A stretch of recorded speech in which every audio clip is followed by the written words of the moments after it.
The merciless Dakota sun beat down upon Nathaniel Blackwood's exposed head, his withered face already blistering from hours of relentless exposure.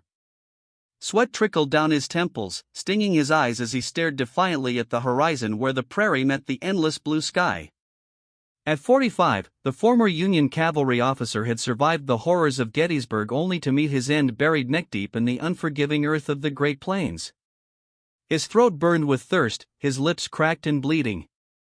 The Lakota warriors who had captured him after the ill-fated scouting mission had been methodical in their punishment, digging the hole deep enough to hold his body, packing the dirt firmly around him, ensuring he could not move a muscle below his neck. It was a death meant to be slow, painful, and witnessed by the creatures of the prairie.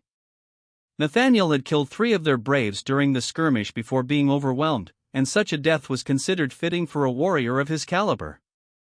As the shadows lengthened across the tall grass, Nathaniel knew that nightfall would bring little relief from his suffering. The night would cool his burning skin but invite coyotes and other predators to investigate the strange human head protruding from the earth. He had witnessed such a death once before, years ago, and the memory of the man's gnawed remains in the morning light haunted him still.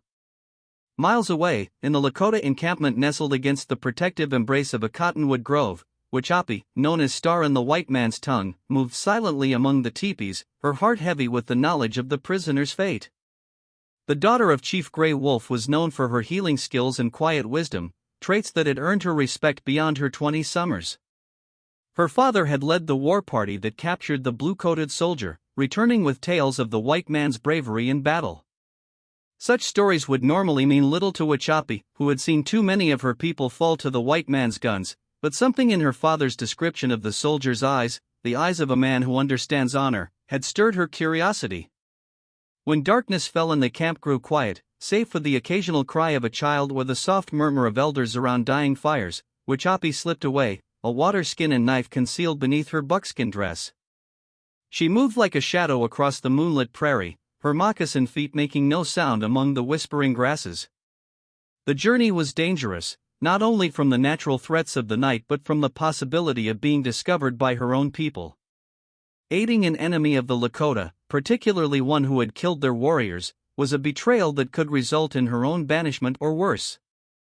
Nathaniel had slipped into a delirious state when the soft sound of movement in the grass jolted him back to consciousness. Expecting to see the gleaming eyes of a coyote, he was instead met with the silent approach of a young woman, her dark eyes reflecting the silver moonlight as she studied him with open curiosity. "You have come to watch me die," he rasped in English, his voice barely audible after hours without water. To his surprise, she brought a water skin to his parched lips, allowing him to drink in small, precious sips. "I am Wichapi," she whispered in halting English, words she had learned from traders who sometimes visited their camp. "Star." The cool water revived Nathaniel enough to wonder at her presence and intentions. Was this a final kindness before death, or something more?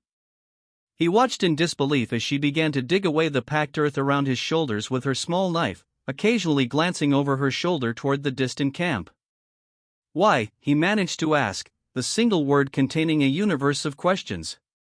She paused in her digging, her eyes meeting his with an intensity that transcended their language barrier.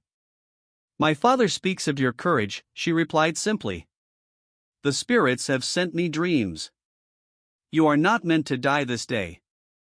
The work was painstaking and slow, the packed earth yielding reluctantly to Wichapi's determined efforts.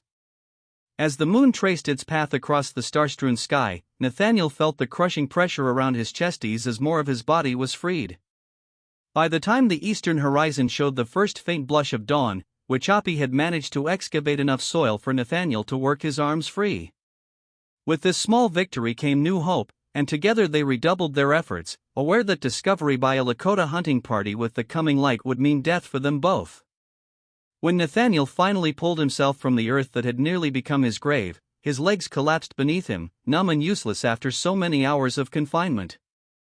Wichapi supported his weight as best she could, guiding him to a small depression in the land where they would be hidden from immediate view.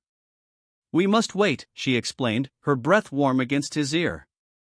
"Until night returns." Nathaniel nodded, understanding the wisdom of her words even as he battled the crushing fatigue that threatened to overwhelm him.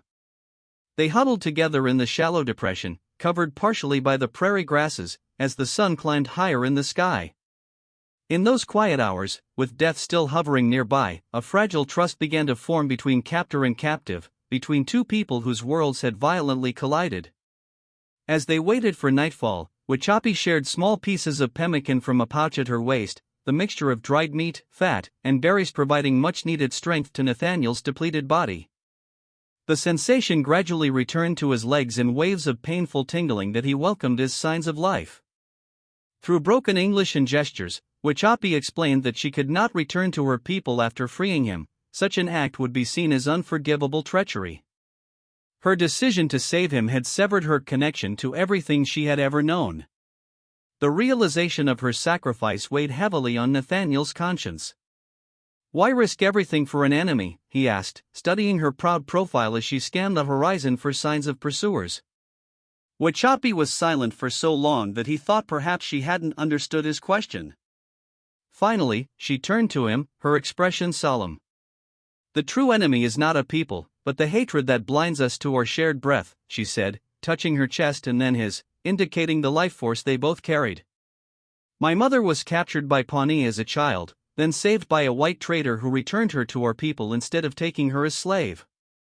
Some debts pass through generations."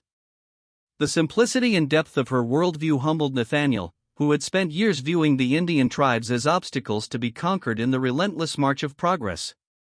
When darkness again embraced the prairie, they began their journey east, toward Fort Laramie, where Nathaniel had been stationed before his capture. Their progress was slow, hindered by Nathaniel's weakened condition and the need to remain vigilant for Lakota war parties that would surely be searching for them both. Wachapi moved with the confidence of one born to the land, identifying safe water sources and keeping them oriented by the stars overhead. During one rest, as they huddled in the shelter of a rocky outcropping, Nathaniel found himself studying her face in the moonlight, struck by the quiet strength she embodied. "If we reach the fort," he began hesitantly, "what then becomes of you? You cannot return to your people." Wachapi's expression revealed little, but her voice carried a note of resignation tinged with determination. "I will find a new path. The spirits guided me to save you, they will show me where to walk next." The simplicity of her faith in contrast to his own doubts and fears made Nathaniel acutely aware of how far he had strayed from the idealistic young man who had once believed in causes greater than himself. Years of frontier warfare had hardened him, stripped away layers of humanity until sometimes he barely recognized the man he had become. In Wachapi's unflinching gaze, he caught a glimpse of redemption he had long thought beyond his reach. Dawn of the third day found them huddled in a shallow cave formed by an eroded riverbank, their progress slowed by Nathaniel's deteriorating condition. The initial euphoria of escape had faded, leaving him feverish and weak, his body rebelling against the ordeal it had endured. Wachapi foraged for medicinal plants, creating poultices for his blistered skin and brewing bitter teas that she urged him to drink despite his protests. "Stories say you bluecoats are strong as buffalo," she remarked with the faintest hint of a smile as she pressed a cool cloth to his forehead. "Perhaps exaggerated." Despite his discomfort, Nathaniel found himself chuckling at her unexpected humor. "Perhaps just this one bluecoat is not the best example," he conceded, wincing as he shifted position. They both froze at the sudden sound of hoofbeats in the distance, the rhythmic drumming growing louder with each passing second. Wachapi moved to the cave entrance, peering cautiously outward before ducking back inside, her expression grave. "Lakota hunters," she whispered. "3, maybe 4. They pressed themselves deeper into the shadows of their shelter, Nathaniel's hand instinctively moving to his side where his revolver would normally hang, finding only empty air. Wachapi noticed the gesture and silently withdrew a bone-handled knife from her belt, pressing it into his palm with a meaningful look. The weight of the weapon provided little comfort against mounted warriors, but it was better than facing death empty-handed. The riders passed within 50 yards of their hiding place, close enough that Nathaniel could make out fragments of their conversation carried on the morning breeze. His knowledge of the Lakota language was limited to a few words learned during uneasy trading encounters, but the tone conveyed their purpose clearly enough: they were hunting. Whether for game or for the escaped prisoner and the chief's daughter remained unclear. Only when the sound of hooves had faded completely did they allow themselves to breathe normally again. "They will find our trail eventually," Wachapi said softly, her practical nature acknowledging what they both knew. "We must reach your fort before then." Nathaniel nodded grimly, forcing his aching body to movement. "2 more days of travel, if we can maintain our pace." What he didn't say was that in his current condition, maintaining any pace at all would be a challenge. As if reading his thoughts, Wachapi placed a hand on his arm, her touch surprisingly gentle for one raised in such a harsh environment. "Rest today," she decided. "We travel by night when your skin will not burn and eyes will not find us easily." The wisdom of her plan was undeniable, though Nathaniel chafed at the delay. Each hour increased the likelihood of discovery, yet pushing forward in daylight across open terrain with his compromised strength would be foolhardy at best, suicidal at worst. As the day progressed, Nathaniel drifted in and out of consciousness, his dreams filled with fragmented images of battle and blood, the war between the states, skirmishes with various tribes across the frontier, faces of men he had killed and comrades he had buried. He awoke with a start to find Wachapi watching him intently, her dark eyes filled with something that might have been concern. "You fought in the Great War," she stated rather than asked. "My father says it was a time when white man fought white man over the right to own others with dark skin." Her simple summation of the complex conflict struck Nathaniel with its essential truth. Yes, he acknowledged, though many fought for other reasons as well. He had enlisted believing in the preservation of the Union, in the abstract concepts of nation and duty, only to discover the reality of war stripped of all noble pretense. "And now you fight against my people for the right to take our land," she continued, no accusation in her tone, merely stating what she perceived as fact. Nathaniel had no ready answer for this.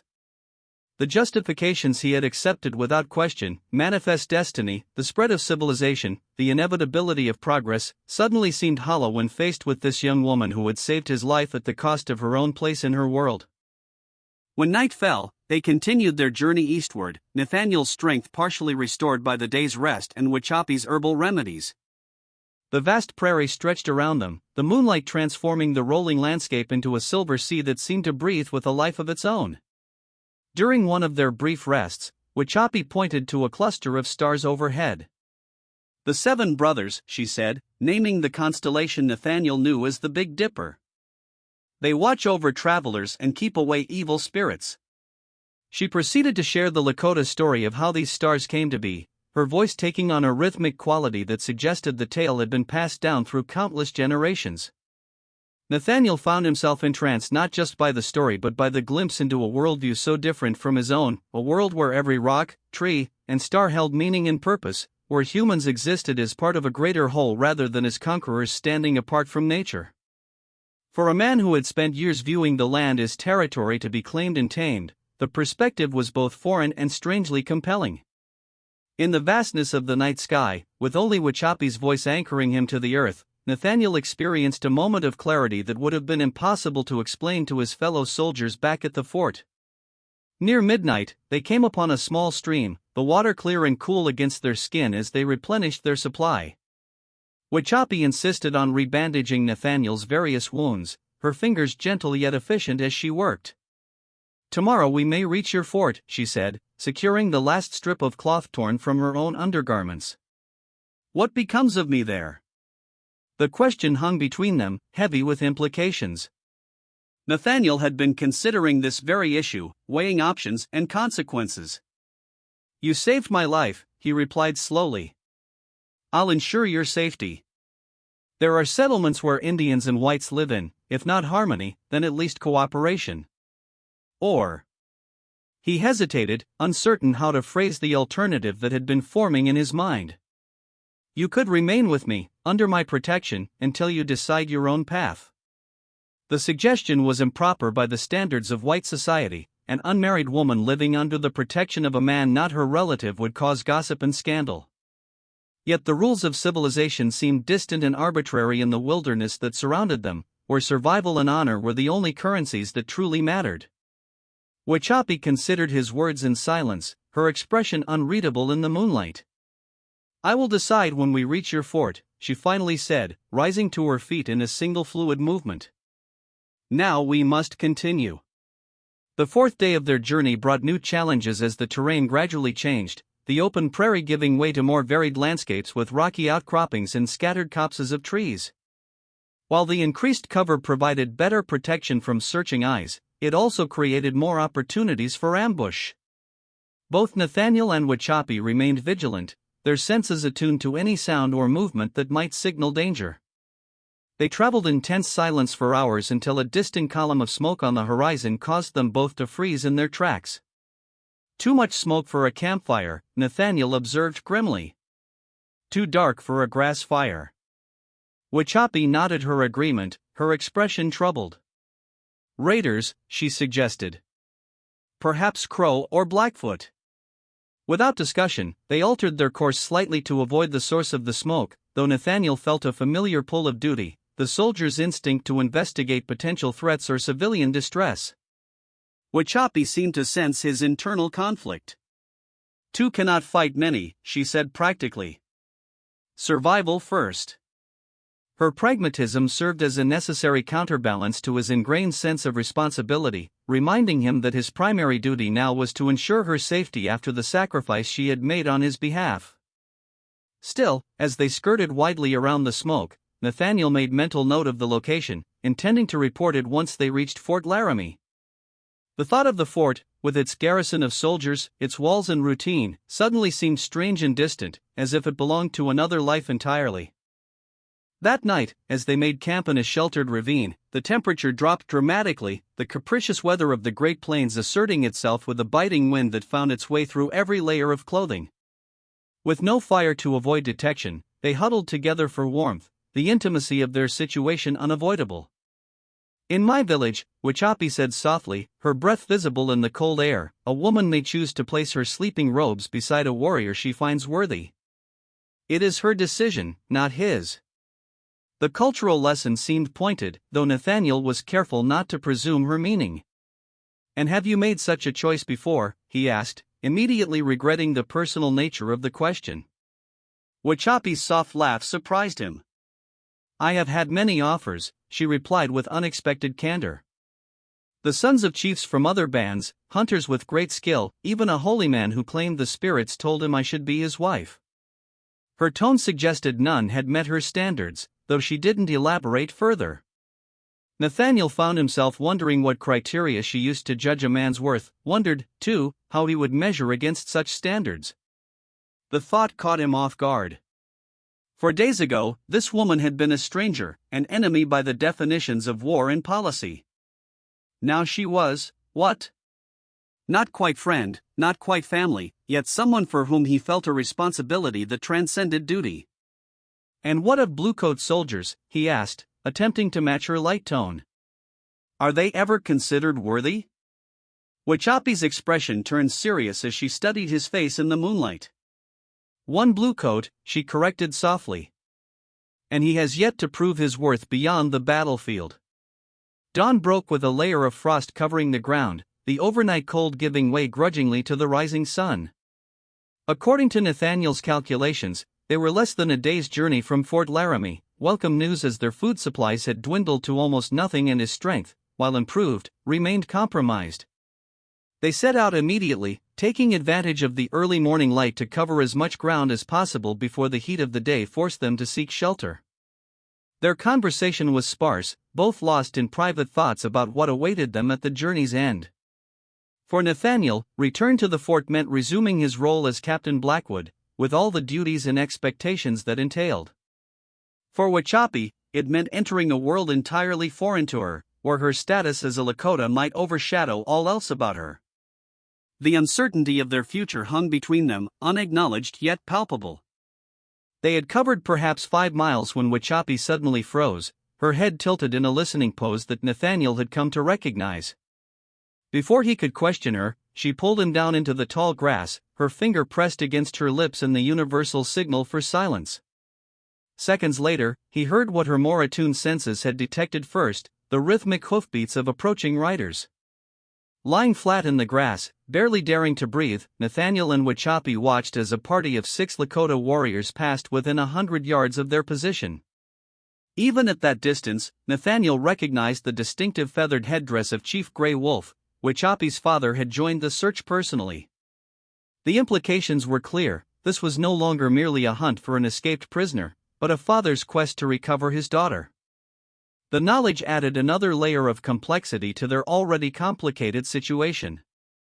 When the riders had passed beyond sight and hearing, Whichapi released a breath she had been holding, her expression troubled.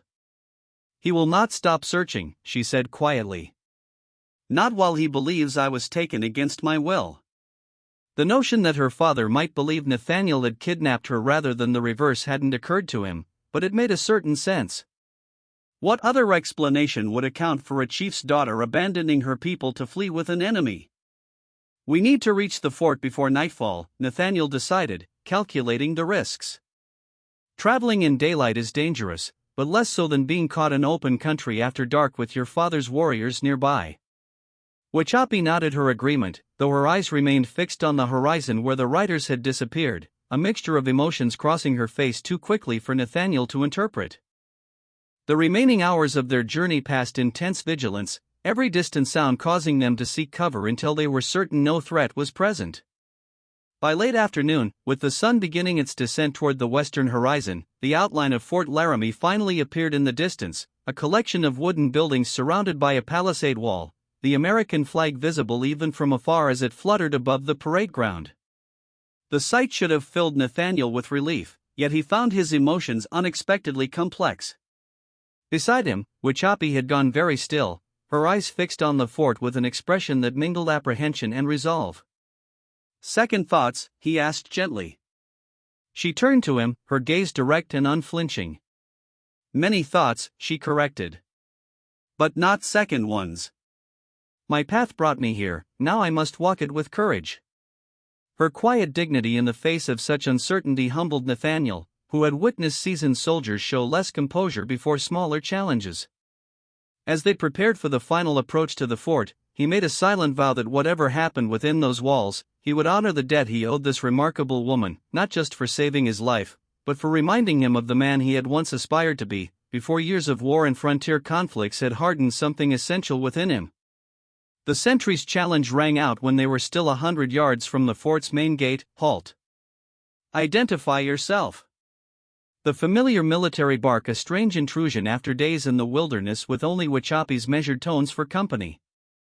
"Captain Nathaniel Blackwood, 6th Cavalry," he called back, his voice cracking slightly from disuse and lingering dehydration. There was a moment of stunned silence before a flurry of activity ensued, shouts for the gate to be opened, calls for the commanding officer to be notified, the pounding of boots as soldiers rushed to positions. Nathaniel felt Whichapi tense beside him as the gate swung open and armed men emerged, rifles at the ready, their expressions a mixture of disbelief and wariness as they took in the pair's appearance. "Sir! We thought you were dead," exclaimed Lieutenant Harrington, the first to reach them, his young face alight with relief that quickly gave way to suspicion as he registered Whichapi's presence. "And who is this?" Nathaniel straightened to his full height, summoning what remained of his authority despite his battered condition. "This woman saved my life at great personal risk," he stated firmly, meeting the lieutenant's gaze with a look that discouraged further questioning. "She is under my protection and will be treated with the respect due an honored guest of the United States Army." "Is that understood?" The lieutenant hesitated only briefly before nodding. "Yes, sir." "Of course, sir." The next hours passed in a blur of activity, medical examinations, debriefings with Colonel Jameson, the fort's commanding officer, explanations that skirted certain truths while emphasizing others. Nathaniel reported the Lakota encampment's location and the hunting party they had encountered, but made no mention of Chief Gray Wolf's personal involvement in the search. Throughout it all, he insisted that Whichapi remain by his side, refusing to allow her to be separated from him despite the discomfort her presence clearly caused some of the officers and enlisted men. The fort's doctor, a gruff but competent man named Sullivan, pronounced Nathaniel remarkably fit considering his ordeal, attributing his relatively good condition to Whichapi's herbal treatments. "Whatever poultices she used on these wounds probably prevented infection that would have killed you," Sullivan admitted grudgingly, a rare acknowledgement of the value of native remedies from a man devoted to modern medical science. By nightfall, Nathaniel had secured private quarters for Wichapi adjacent to his own, ignoring the raised eyebrows and whispered comments this arrangement generated. "The men will talk," Colonel Jameson warned during a private moment in his office, concern evident in his weathered features. "They already suspect she's more than just a guide who helped you escape." Nathaniel met his superior's gaze steadily. "Let them talk," he replied simply. "Some debts transcend conventional propriety." Wichapi adapted to life at the fort with a quiet dignity that gradually earned the respect of even the most prejudiced soldiers. She spent her days learning English from the fort's schoolteacher, Mrs. Abernathy, whose initial reluctance to teach a savage had quickly given way to genuine admiration for her pupil's quick intelligence and determination. In the evenings, she often joined Nathaniel for meals in his quarters, where they would discuss the day's events and the strange customs of fort life that continued to bewilder her. "Your people build walls to keep nature out," she observed one night as they sat on his small porch, watching the sunset paint the distant hills in shades of gold and crimson. "Then complain of feeling trapped." The insight struck Nathaniel as profoundly true, articulating a vague discontent he had felt since their return to civilization. In the 3 weeks since their arrival, he had resumed his duties as captain, leading patrols and attending to the administrative tasks of military life, yet something essential had shifted within him. The routines that had once provided structure and purpose now felt stifling, the certainties he had once embraced now riddled with questions that had no easy answers. Wichapi seemed to sense his inner conflict, observing him with her characteristic perceptiveness but offering neither judgment nor advice, simply a presence that somehow both calmed and challenged him. The fragile peace of their new arrangement was shattered on a crisp autumn morning when a Lakota delegation arrived at the fort under a flag of truce. From his office window, Nathaniel watched as Chief Gray Wolf dismounted with the fluid grace of a lifetime horseman, his proud bearing unmistakable even at a distance. 5 warriors accompanied him, each as formidable as their leader, their faces impassive as they were escorted to the commander's headquarters. Nathaniel's first instinct was to find Wichapi, to warn her of her father's arrival, but before he could leave his post, a messenger arrived with summons from Colonel Jameson. The atmosphere in the commander's office was charged with tension when Nathaniel entered. Chief Gray Wolf stood in the center of the room, his dark eyes immediately fixing on Nathaniel with an intensity that would have intimidated a lesser man. "Captain Blackwood," Colonel Jameson began, his tone carefully neutral, "Chief Gray Wolf has come seeking his daughter. He believes she was taken by force during your escape." The accusation hung in the air between them, unspoken but clear. Nathaniel met the chief's unwavering gaze, recognizing in those eyes the same quiet strength he had come to admire in Wichapi. "With respect, Chief," he replied, addressing Gray Wolf directly rather than speaking through the colonel, "your daughter saved my life when your warriors left me to die. She chose to accompany me of her own free will." A long silence followed Nathaniel's statement, broken finally by the chief's deep voice speaking in his native tongue. The fort's interpreter, a half-Lakota scout named Thomas Running Deer, translated, "He says his daughter has always had a will as strong as the Missouri current. He wishes to hear from her own lips that she was not coerced." Colonel Jameson nodded to a nearby lieutenant, who departed to fetch Wichapi. The minutes that followed stretched interminably, the tension in the room thick enough to cut with a knife.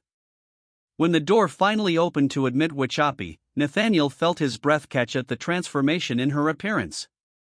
Gone was the simple dress provided by the fort's seamstress, replaced by traditional Lakota garments she must have kept hidden among her few possessions, a beautifully beaded buckskin dress, her hair adorned with feathers and bones that marked her status as a chief's daughter. She stood proudly before her father, speaking rapid Lakota that needed no translation for Nathaniel to understand its essential meaning. She was defending her choices and, by extension, him. Gray Wolf listened in silence, his expression revealing nothing of his thoughts as his daughter spoke with increasing passion, occasionally gesturing toward Nathaniel. When she finished, the room remained silent for several heartbeats before the chief responded, his words brief but weighty. "The chief asks if you love his daughter," Running Deer translated, his eyes widening slightly at the directness of the question. Nathaniel felt the weight of every gaze in the room, Colonel Jameson's concerned frown, the warrior's hostile stares, Wichapi's carefully neutral expression that couldn't quite conceal the vulnerability beneath. The question cut through layers of propriety, duty, and cultural difference to the core of a truth Nathaniel had been avoiding confronting directly. In the carefully ordered world of military life, there had been no place for the feelings that had grown during their journey across the prairie, feelings that had only deepened in the weeks since their arrival at the fort. Meeting Wachapi's eyes across the room, Nathaniel found his answer with a clarity that surprised him. "Yes," he said simply, the single word containing multitudes. "I do." His admission seemed to release something in the atmosphere, a tension giving way to a new kind of energy. Grey Wolf studied him for a long moment before speaking again, this time directly to Nathaniel as if measuring the worth of the man who claimed to love his daughter. "He says a warrior speaks truth even when it costs him," Running Deer translated. "He asks what you intend toward Wachapi." The question demanded an answer that would bridge worlds, the military life Nathaniel had known for decades and the unknown future that beckoned beyond the fort's walls. "I intend to honor her as she deserves," he replied carefully, aware of the inadequacy of words to convey the depth of his commitment. "Whether that means remaining here under my protection or—" He hesitated, then continued with greater certainty, "or leaving the army to build a life where she need not live between worlds." The boldness of this statement clearly shocked Colonel Jameson, whose expression reflected concern for an officer contemplating abandoning a promising military career. Yet Nathaniel found that once spoken aloud, the possibility felt right in a way that continuing his current path did not. Grey Wolf conferred briefly with his warriors in their own language before turning back to Nathaniel, his stern countenance softening almost imperceptibly. "The chief says his daughter has chosen her path with open eyes," Running Deer translated. "He gives his blessing, but with conditions. You must come to their winter camp when the snow melts to undergo the trials of a Lakota warrior. Only then will you be truly accepted as Wachapi's chosen one." The terms were unexpected, not a demand for Wachapi's return but a challenge to Nathaniel to prove himself worthy by the standards of her people. Spring arrived on the northern plains with a suddenness that always surprised Nathaniel. The dormant landscape transformed virtually overnight into a riot of green growth and wildflowers. As promised, he and Wachapi traveled to the Lakota winter camp as the last patches of snow melted from the north-facing slopes. His resignation from the army had been accepted with reluctance by Colonel Jameson, who had come to respect both Nathaniel's service and his unconventional relationship with Wachapi. "The frontier is changing," the colonel had observed during their final meeting. "Perhaps men like you, with feet in both worlds, are what's needed to forge a different path forward." The sentiment had stayed with Nathaniel during the journey to the Lakota camp, a journey undertaken with both trepidation and resolve. The trials set before him by Chief Grey Wolf were as demanding as any he had faced in military service, tests of strength, endurance, hunting skill, and spiritual fortitude that pushed him to his physical and mental limits. Through it all, Wachapi watched from a distance, as tradition dictated, her presence a constant reminder of what he stood to gain or lose based on his performance. On the final day, bleeding and exhausted from the Sundance ritual that had left permanent scars on his chest, Nathaniel knelt before Grey Wolf as the chief proclaimed him Wambly Hota, Grey Eagle, a warrior of the Lakota people. The wedding ceremony combined elements of both cultures, Wachapi in a dress of white buckskin adorned with quillwork and beads, Nathaniel in a mixture of formal army attire and Lakota ceremonial garments. Colonel Jameson attended with a small delegation from the fort, their presence a symbol of the tentative bridge being built between communities that had more often met in conflict than celebration. As part of the ceremony, Grey Wolf presented the couple with a gift of land, a valley a day's ride from both the fort and the Lakota hunting grounds, neutral territory where they might establish a home that belonged fully to neither world and therefore, perhaps, could exist in both. "In this place," the chief proclaimed through Running Deer's translation, "let there be peace between our peoples, beginning with this union." The idealism of the statement was not lost on Nathaniel, who understood better than most the challenges that lay ahead, the prejudices that would not easily yield, the policies designed to separate rather than unite, the fundamental differences in how their respective cultures viewed the land and humanity's place within it. Yet as he looked at Wachapi beside him, her face alight with a joy that transcended the formality of the occasion, he found himself believing that what had begun with an act of mercy might indeed blossom into something transformative. In the years that followed, the homestead in the valley became known as a place of healing and reconciliation. Nathaniel's knowledge of military and government affairs, combined with Wachapi's standing among the Lakota, positioned them uniquely to advocate for peaceful solutions to the tensions that continue to plague the frontier. Their home became a stopping point for travelers of all backgrounds, Army officers seeking insight into tribal concerns, Lakota leaders navigating the complexities of treaty negotiations, settlers learning to adapt to the harsh realities of plains life, and occasionally, journalists from Eastern newspapers documenting the changing frontier. Through it all, Nathaniel never forgot the moment of reckoning that had brought him to this unexpected life, buried to his neck in the unyielding earth, waiting for death, only to be granted a second chance by a woman whose courage and compassion had transcended the boundaries of conflict. On quiet evenings, when the demands of their public role receded, he would often find Wachapi standing at the edge of their property, her gaze fixed on the distant horizon where the last light of day painted the sky in colors no artist could capture. Joining her in comfortable silence, their hands naturally finding each other's, Nathaniel would reflect on the strange journey that had led him from the depths of the earth to the heights of a love that defied the conventions of both their worlds. In those moments, surrounded by the vastness of the plains that had nearly claimed his life, he understood with perfect clarity that some debts could never be fully repaid, only honored through a lifetime of right action and open-hearted presence. If you like this story, please like this video, subscribe to the channel, and share your impressions of this story in the comments. To listen to the next story, click on the box on the left.